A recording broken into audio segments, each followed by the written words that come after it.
Hamilton? Here. Roush? Here. Ricketts? Here. Park? Here. Pledge allegiance. Pledge allegiance to the flag of the United States of America and to the republic for which it stands, one nation, under God, indivisible, with liberty and justice for all. All right, well, welcome everyone. Appreciate everyone joining us on Zoom. I think it's kind of weird kind of doing this blended board meeting. Been trying to figure out the best way to do it. So I think what I'll do is I'll introduce who is here in the boardroom. So in case someone out there does not know the board members, but we have Ed Roush, Andy Ricketts, Ryan Cook, Kathy Hamilton, myself, Eric Park, and then we have the treasurer, Jason Fleming, and of course, Bob Britton, the superintendent. So at this time, I'll give a chance for anyone out there that has anything to bring to the board. I think the process has been kind of maybe shoot a chat message in so Bob can see you, and then you can we'll unmute you or try to get you up so that the rest of us can hear you. So I'll wait a few minutes for anyone that's needing to bring anything to the board. Also, I guess we've discussed, guys and gals, if you're going to speak, unmute yourself so that the rest of everyone else can hear you. This is the time for anybody to bring anything up to the board. Does anybody have anything? Yeah, this is Kyle Brown. I'd like to say a couple things real quick, please. Yeah, go ahead, Mr. Brown.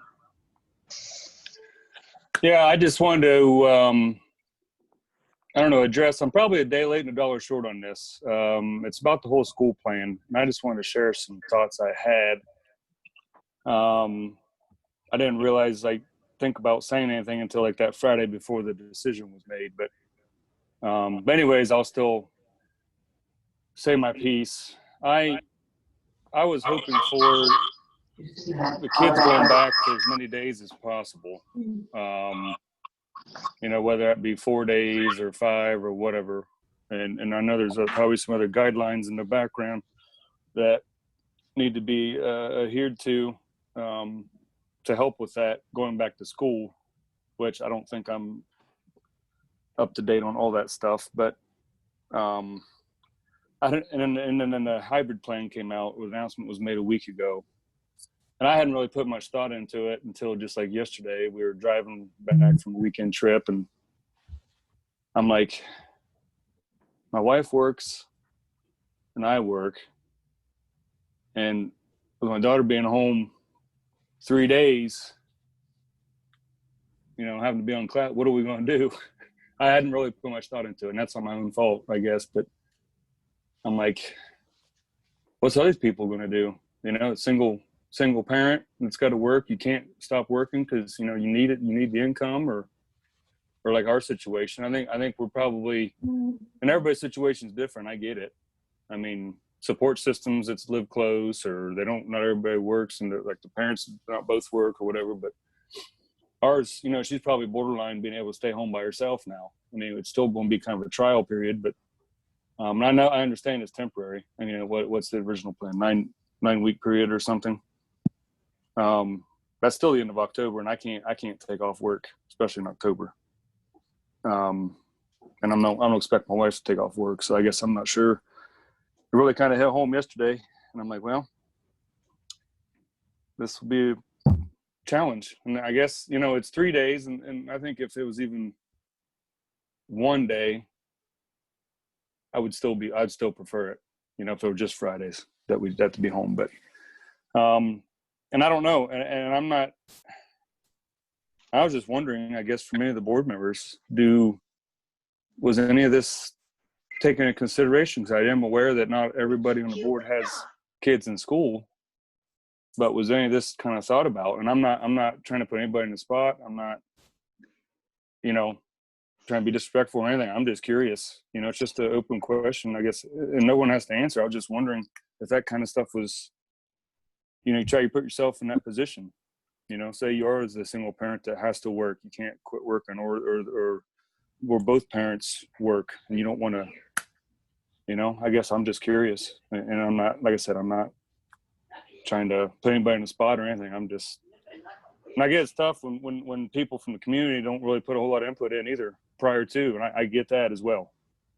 Like what I'm doing now. Like I said, I'm probably a little bit late on that, but so anyways, that was my in summary. I was hoping for more days back in school, and by all means have that virtual full remote option by all means.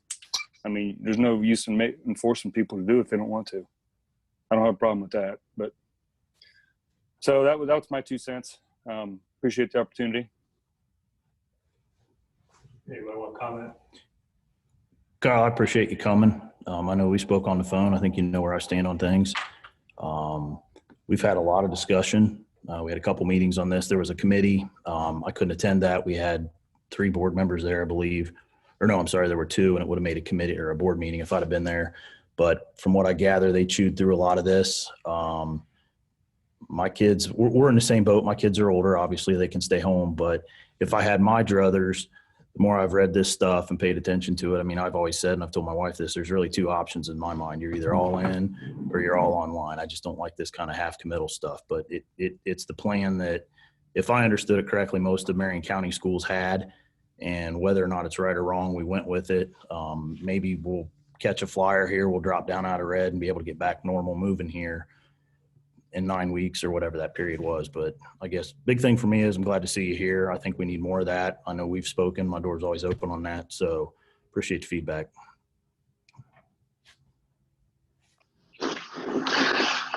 Yeah, Kyle, I agree with Ryan there. Hang on, I got to adjust my sound here just a minute.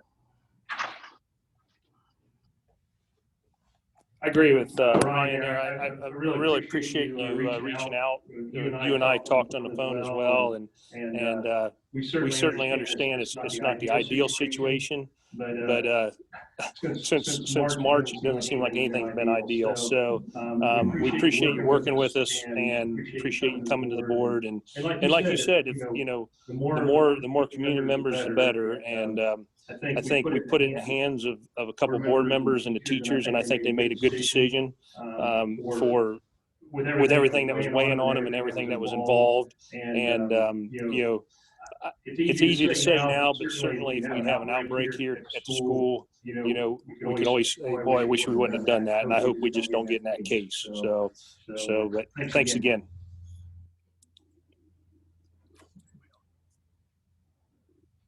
Okay, anybody else have anything to bring to the board?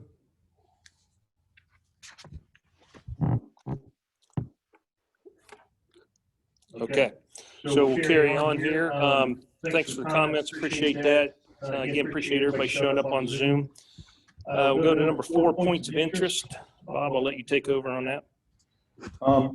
Just want to let you know that the elementary boiler project is completed. They did pressure up the boilers today. There are no leaks in the boiler room whatsoever. No leaks in any of the new plumbing or pipes that they put in. So they're going to start pressuring up parts of the building tomorrow. They're going to start releasing water into the building to see if we lose any pressure. If we do, try to find where those leaks are prior to winter starting. To the athletic facility, we had one of the on the south side of the building, the HVAC unit go out. The air conditioning, that's an original unit. I think it's 2000. I don't know when the bus garage burnt down. That's when the athletic facility was built. I think somewhere around that same time, 2003, maybe 2004. Not sure when it was, but that's the original equipment. So we got a quote right now. I'm getting another quote this week from 2 other vendors, and bring it to the board probably next month for repair. And then with the school restart, Kyle, I'm glad you came today. It's nice having you here. It's nice seeing you here. I know we've talked on the phone in the past. There was a committee had been meeting since July. A lot of recommendations, a lot of suggestions came out. The Marion Public Health right now, and I'm going to throw something up on the shared screen mode. They just had a meeting with the Marion County teachers on the 13th, which was last Friday, and they gave a presentation. And now where'd it go?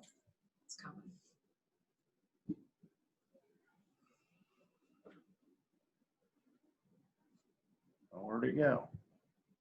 It's not up there, is it?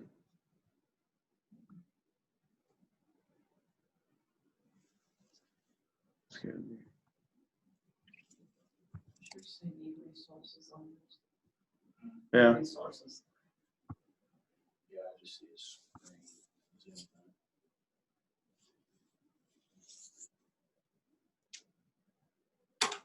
Here it is.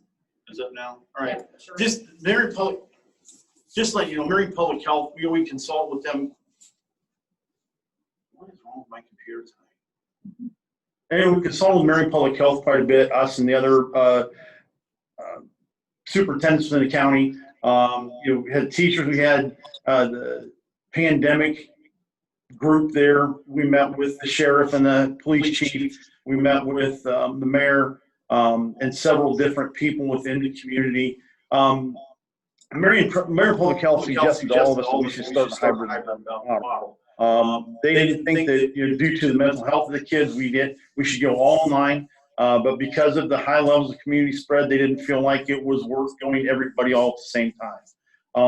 So it's one of those things that we're looking at. I don't know if it's right, whether it's wrong. You know, it's the first time anybody's ever had to deal with something like this that I know of. So, you know, thank you for your patience. We're working at this. We're trying to do the best we can with it as we move forward. We have meetings tomorrow with our teachers, teaching staff in the elementary and the junior, senior high schools. I do know that they're going to come up with their plans for educating the students all online on Friday. I know the high school has a schedule already set. The elementary is going to have a schedule set. We are going to cover our special needs kids, you know, the best we can with a special needs teacher fully online. We have teachers who have volunteered to teach our students online instead of being in a classroom. They'll be our educators online in grade bands. So unfortunately, your child won't be here every day. However, there will be times throughout every day where your child will have the opportunity to interact with their teacher on a face-to-face basis. That is fact. One other thing that I wanted to share with the restart, as of today at 3:10 p.m., we've had 100 total remote students. 36 students have not answered the survey yet. By grade level breakdown, we have 18 preschoolers coming in. 3 of our 30 kindergartners are going to be online. 7 of 36 first graders, 8 of 49 second graders, 8 of 45 third graders, 11 out of 56 fourth graders, 8 out of 54 fifth graders, 12 out of 66 sixth graders, 11 out of 47 seventh graders, 6 out of 47 eighth, 11 out of 54 freshmen, 8 out of 51 sophomores, 1 junior, and 8 seniors. So we're looking right now at, and again, this discussion will take place more tomorrow in those team meetings, but what teachers within each grade band, and because we have leniency with licensure this year, we can move some people around and have those people teach, maybe not in a grade band that they're licensed in, say like if we have someone who's 1-8 and they want to teach K through 3, but they don't have that K licensure, we can still get that waiver for this year and have that individual teach the kindergarten kids. But we have that one person designated full-time for those kids who are learning remotely online. So I just want to give you a real quick, brief update on that. What I would like to do is we get towards the end of September, if we are in that orange, if we go to orange, we stay in orange through the month of September, I wouldn't mind taking a look at possibly moving out of this hybrid system sooner rather than later, instead of at the end of the 9 weeks. But that's a discussion that we'll have to have later in the month of September. 2 real quick questions. On that HVAC. Can you unmute yourself? 2 real quick questions on that HVAC, just so I can kind of wrap my head around this for next month. What are we looking at dollar-wise on that initial? The initial quote's $10,000. Oh, okay. Right around 10,000. It's a pretty big unit, but it's the electric heat pump, the whole thing. That's not as bad as I thought. Yeah. And you kind of went down the alley. I know we need to talk about it, and I know it came out of the committee, but I do wonder that whole 9-week. We'll probably have some more data this week, but I guess maybe we can have flexibility, not wait too long to let parents know that if we're shifting from that 9-week recommendation, looking at a 4 or whatever, I guess as a board member, I'd be in favor of that, especially if the numbers drop and we are staying orange or yellow or whatever it is below. That's one of the things that Marion Public Health also recommended. It, you know, once we get to that level of orange or yellow, You can make that decision to come out of the hybrid situation, but they don't want it to happen prior to 4 or 5 weeks worth of orange or yellow. Yeah. Just because, again, consistency for the parents, consistency for the school district. I mean, if you're bouncing back and forth to full-time hybrid, online, And that's where I'm at. I just, Yeah. Kyle raised a good point with childcare. Yeah. Some people, you know, getting sitters and that stuff lined up, dropping them 2 weeks out, that they will come back normal. Might cramp them, but Right, I absolutely. didn't know how hard and fast that 9-week thing was. I would like to have our committee continue to meet. I'd also like to have the board to have that input into September. If we get, because our meeting's not till 21st September, that's 4 weeks away. You know, we have that meeting, then we're going to be, at that meeting, we can make a determination. Then at the end of September, if we stay orange, you know, we're going to come back full time in October. Then there'll be challenges for us on that, Right. just the social distancing piece. Because we're doing the hybrid right now, we're able to social distance really pretty well right now with the number of kids we have. Can we do it at 3 feet in our buildings that we're here? With everybody, Yeah. it'd be close in certain areas, but I think for the most part, we probably could. Okay. Yeah. Did I see that slide you showed up from Marion Public Health said we had 96 active cases Yes, in Marion? that was as of last Friday. So I wonder how many. I remember when we went to red, it was only like a few that stuck us in that 0.4. category. I wonder. No, it's Point, one. 0.46 to 1 is what I've been told. No, it's one. They said. So, he said on the governor on Thursday that we were at 101 and we need to be at 100. Huh. So we're right there. That's Okay. why he said that we could possibly have one. Anything else? Okay, we'll move on to number 5, general discussion of agenda addendum and other items of concern.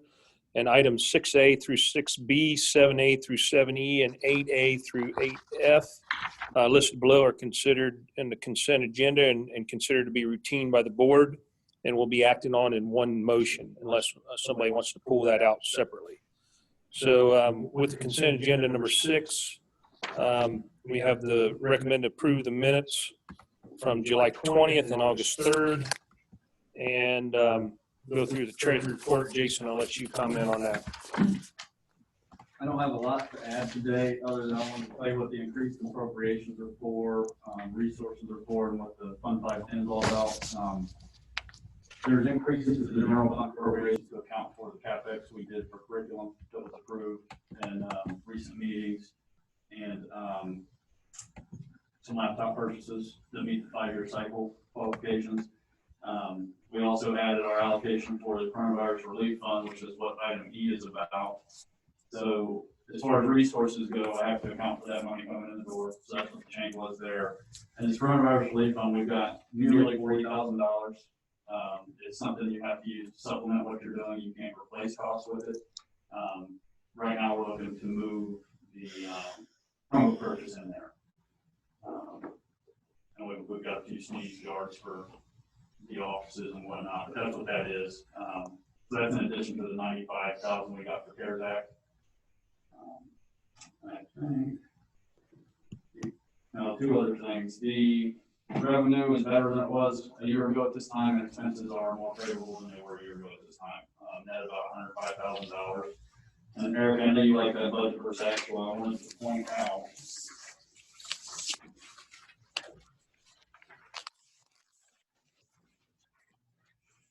Should be page 7 of the report. That revenue or expenditure number at the bottom for the 2021 budget, it's going to probably grow in projection once we get through this month and the budget gets more into a more finalized state. So I just didn't want you to get super excited about it. I mean, you never know. We may pull through this thing and be right there, but right now projections for expenses are going to be higher than what's on here right now. I just haven't done it because I don't have final payroll numbers. But essentially for 2021, we are, if we meet budget, we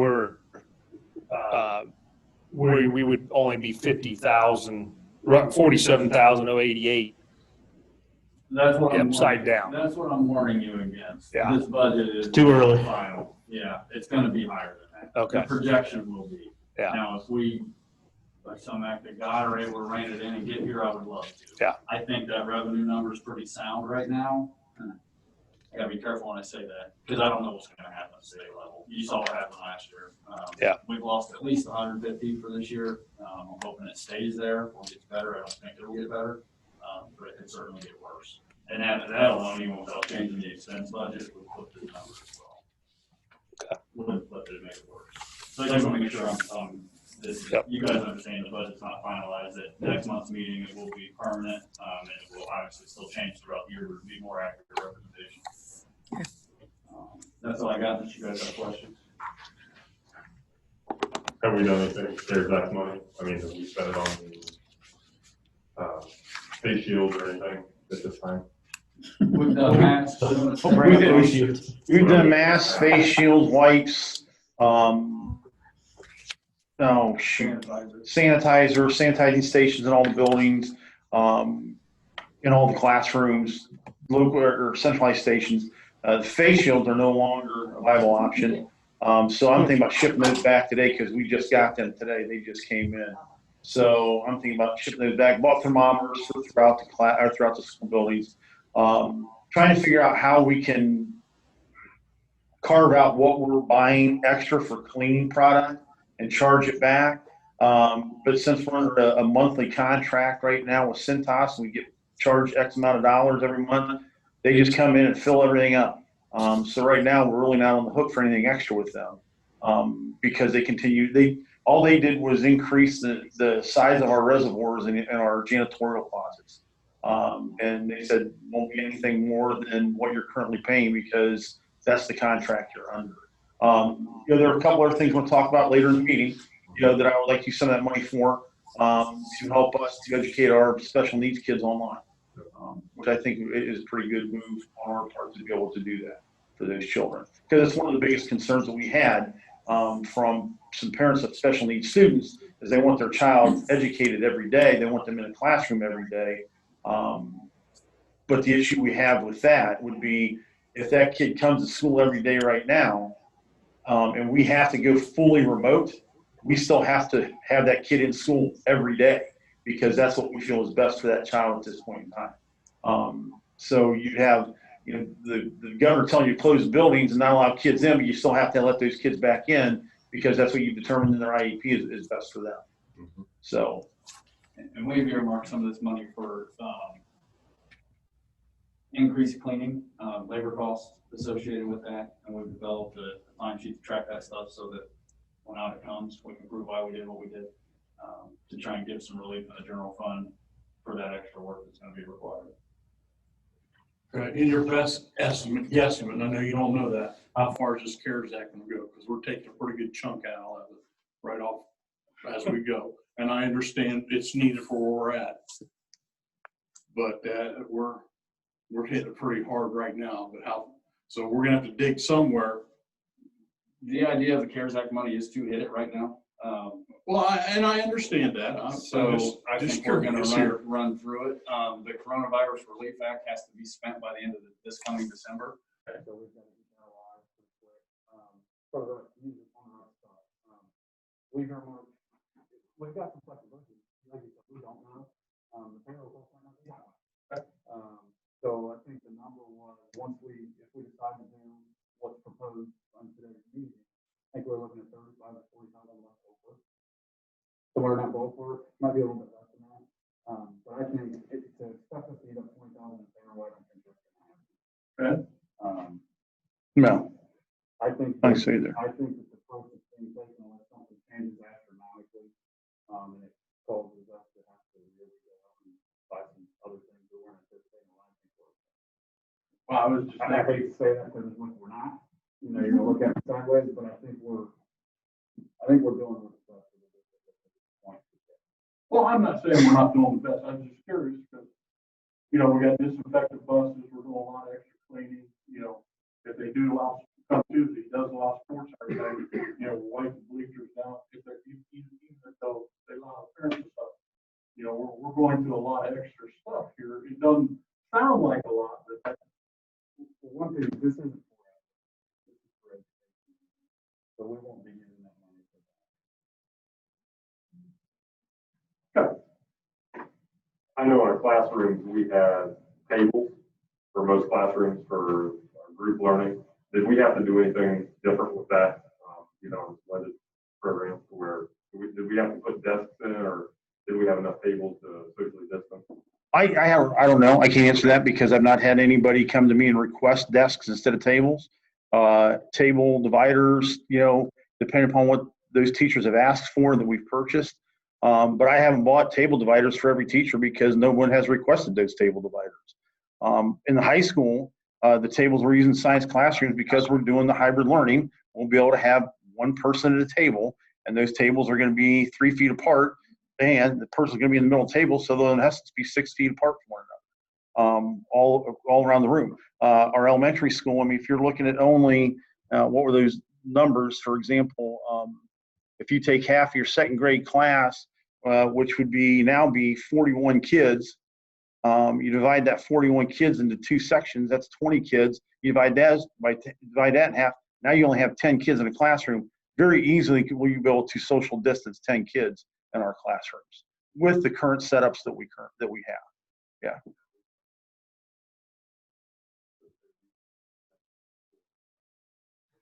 Okay.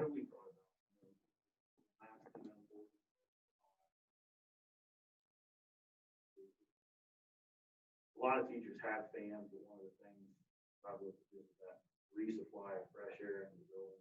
You're looking at anything on the barn fans, big things, just to move air down these hallways and out of these buildings. As kids are in here, and you have to go back in, maybe this lower level 5-day one.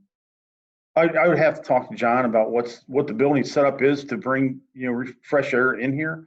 I know it's not, but I'm just thinking putting fans in the doorways, now you're running into security issues because you don't have your building secure. You don't have your doors locked down. And now all of a sudden you're in a situation where, okay, anybody can come in and wants to come in, and we're trying to keep visitors and volunteers and parents out to help slow and stop the spread. So I don't know the answer to that one, Ryan. I do know that we have teachers that have fans in their classrooms. Yeah. Yep. And just start moving air. Yeah. Yeah.